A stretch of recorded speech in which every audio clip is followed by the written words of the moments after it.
So today's graduation day for Elliot, and then Memorial Day, we all get distracted having our outdoor parties and barbecues and camping and such, and zero wrong with that.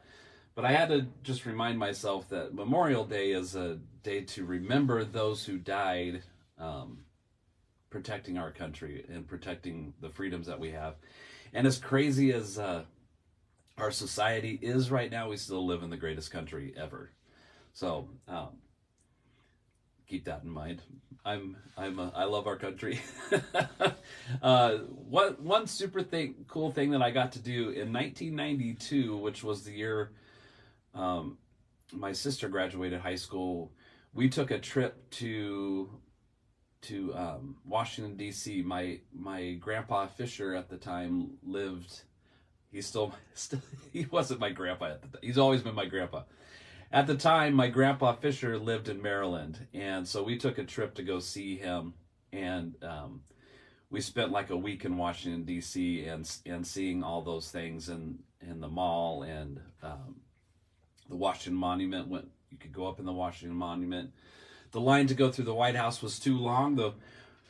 9/11 was not a thing yet, and the line was too long to go through the White House, but we did go to Arlington Cemetery, and that place, just the weight or the gravity of that cemetery really hits you when you're there live in person. I mean, you see pictures and you see these white crosses in perfect rows going on for acres and acres, and there's a person, at all of those, and it's pretty heavy. And then we watched the changing of the guards at the tomb of the unknown soldier, and the reverence in all of that was pretty heavy. But the one thing that really got me was seeing the Vietnam War Memorial, because you see pictures of that on TV and on the internet, but until you're like where you can actually touch it, and to see how big it is and how small those names of people are printed, it's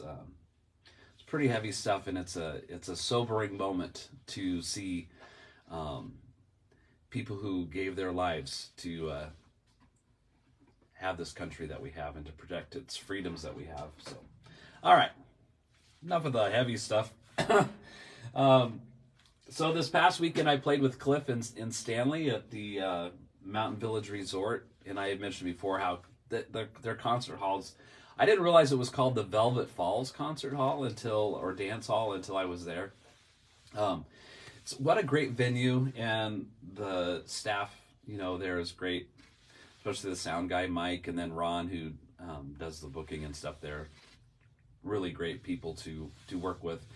But the rest of Cliff and I drove together, and the rest of the band had all driven separately, but I met Cliff in Horseshoe Bend, and then we drove over through Lowman and all that to get to Stanley. And, Cliff and we're just talking about everything under the sun and driving along, and there's this pickup truck in front of us. It's like a 2-wheel drive Toyota little pickup. It's got one of those pipe racks on it with ladders on it, and obviously this guy's in construction to some sort. And I watched him kind of drift off the road just a little bit and then back on, which, you sometimes see people do that. They're not paying attention or whatever. I don't believe this person was on their cell phone, because there is no cell service in those crazy mountain passes. And all of us who live in Idaho know that the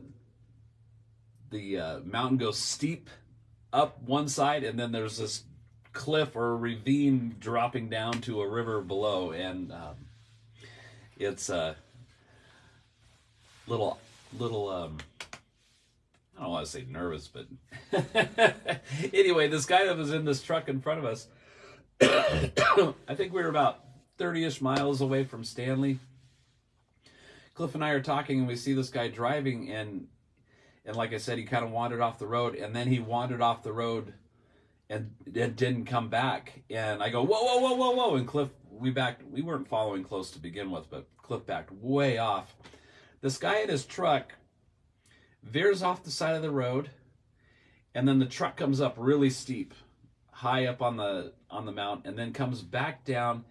And you know, those rocks are like, I don't know, 6 to 12 inch sharp pieces of stone, and it's just all piled up there. And he gets the truck airborne, comes back down, comes back up again, crashes through like a mile marker, and weaves around, and then pops back up on the road, and he's still going like 60. And he didn't pull over. He didn't do anything. He just kept driving. And excuse me, this whole thing took like 3 seconds, maybe less than 3 seconds. I mean, it happened that quick. And we probably followed him for another 10 to 15 miles, and then he pulled over. There's a little pull out, and there was a bunch of people parked there, and he pulled over and stopped, and we just kept going. But we never saw like oil coming out of this guy's truck or antifreeze, or, you know, most of us who've driven around and maybe bumped a curb or something and the whole front end goes out of alignment and you know, your car's not working right. This guy's pickup got airborne twice through all these rocks, and we saw the tools in the back of his truck go up and then back down. And the only thing that we could probably guess, other than that he had a messy pair of pants, was that he probably fell asleep, and I think that woke him up, because I would think that any normal person, had they kind of just weren't paying attention, probably would have grabbed their steering wheel and overcorrected or something. I mean, I fully expected to see a pickup truck flipping and crashing on the road, and then us having to assist in whatever way. And I mean, all these possibilities go through your mind on the what ifs, but that didn't happen. So it looked like God might have been watching out for this guy pretty heavily. I mean, had he drifted into oncoming traffic, who knows? You know, again, a lot of what ifs, but he just kept going. And that's why, you know, when you're traveling on those roads, you got to really be paying attention, not just for your own safety, but those around you. And it was pretty nuts. It was pretty nuts. And surprised that car stayed on the road. Let's see, but yeah, the shows that Friday and Saturday night were great, and that was all fine. It was a little cold and rainy off and on there, but excuse me, these allergies, man. We went to Redfish Lake, and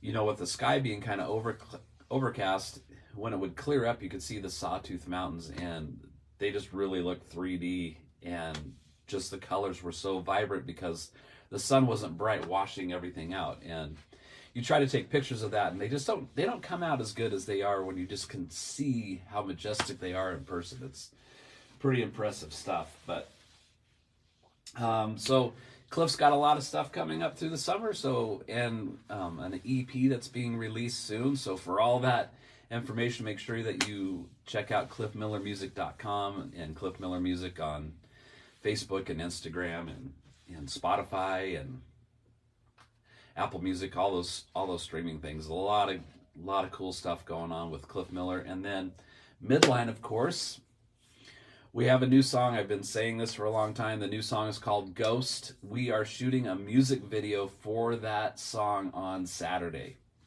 And we're going to go get set up on Friday night, get everything ready so that we can be efficient on Saturday. The building that we're shooting this in, we want to be really respectful of their time and their generosity to let us be there. And we're going to get this video done, and then our goal is to have that song and video released at the beginning of July, because I think it's going to take about a month to get the editing all put together. So being that that's the focus for this week, there won't be any drum cover this week.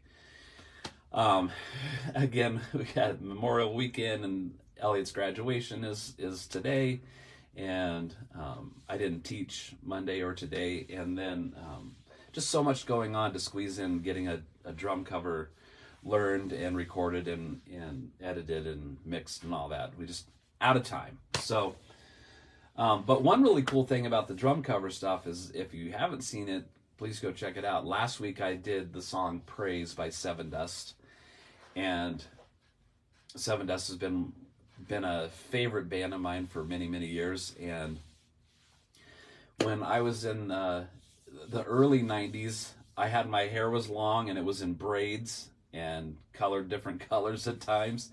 And I didn't know of Seven Dust at that time. I had heard of them, but I'd never seen them. In fact, I played in a hard metal cover band from Michigan and traveled with them for about 3 months playing just crazy heavy stuff. And we were playing Black by Seven Dust, and as Seven Dust popularity was starting to happen, I had more and more people tell me that I played like Morgan Rose and that I looked like Morgan Rose, and I didn't know anything about Morgan Rose. And then when I saw Morgan Rose, who had long hair and braids, I was like, okay, I look too similar.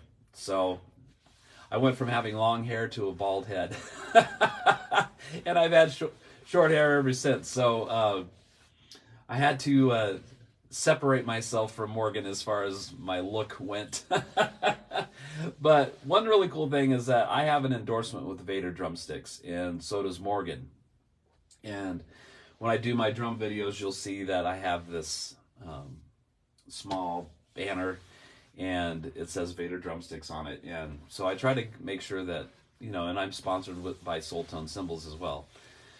Anyway, Vader saw my post and they reshared it, and it was really cool. They said, when one Vader drumstick artist covers another Vader drumstick artist, here's Fred Fisher covering Morgan Rose from Seven Dust. And then it was also on the Morgan Rose fan page on Facebook. So really cool to have that thought highly enough to reshare.